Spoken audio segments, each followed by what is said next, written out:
Bueno, el siguiente paso de la investigación que vamos a estudiar el día de hoy es el referente al planteamiento del problema. En el planteamiento del problema nosotros ya tenemos estructurado la problemática que queremos estudiar, ya tenemos el tema y del tema desprendemos la problemática. Ahora, al momento de tener el planteamiento del problema, tenemos que pensar en los siguientes puntos. Tenemos que explicar de manera detallada la situación que se desea estudiar. Esa situación es precisamente la problemática. Segundo punto, se da a conocer las causas y consecuencias de la problemática. Tenemos que explicar cuáles son las situaciones que están generando ese problema y de qué manera esto está trayendo repercusiones. Siguiente punto, se ha hecho hasta el momento y qué se debería de hacer. Vamos a desarrollar ahí qué es lo que se ha hecho ante la situación que se presenta y qué es lo que debería de hacerse si en dado caso no se ha llevado a cabo o implementado alguna acción. El último punto del planteamiento es cómo vive el objeto de estudio la situación que se desea estudiar. Prácticamente cómo está atravesando la situación el objeto de estudio. Estamos hablando que vamos a explicar de lo general a lo particular. Vamos a iniciar explicando la situación, el problema en general, posteriormente causas y consecuencias. De ahí vamos a explicar qué se ha hecho y debería de hacer. Y por último, cómo se presenta la problemática en el objeto de estudio. Ejemplo de planteamiento del problema.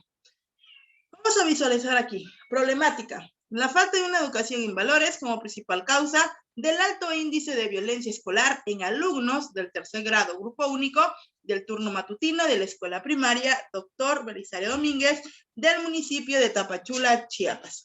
Variable dependiente, la falta de educación en valores.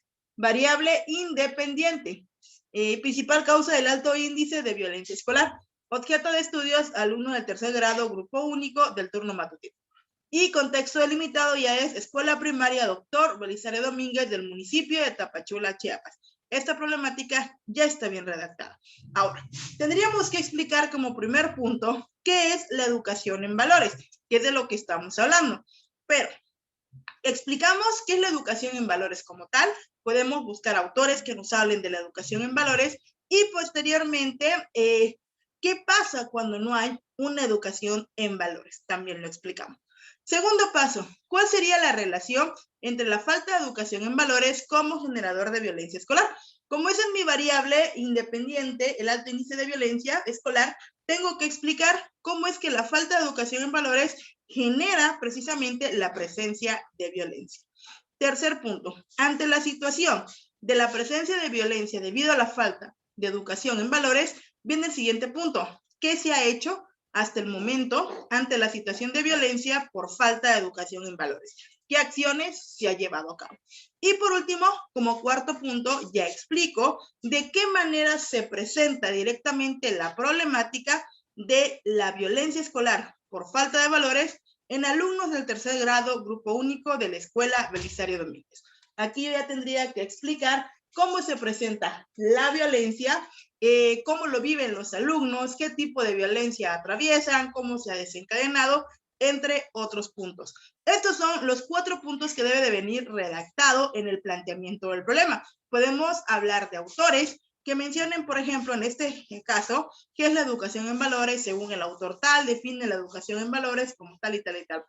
El punto clave es explicar de lo general hasta lo particular. Lo particular es cómo se vive la situación en ese contexto con ese objeto de estudio. Pues bien, esto es lo que vamos a redactar prácticamente en el planteamiento del problema. No podemos plantear un problema sin tener ya estructurado la problemática. Si tu problemática no está bien estructurado, el planteamiento no va a estar bien elaborado. Este sería el segundo punto o el segundo paso de lo que es la investigación. Primero, problemática, posteriormente, planteamiento del problema.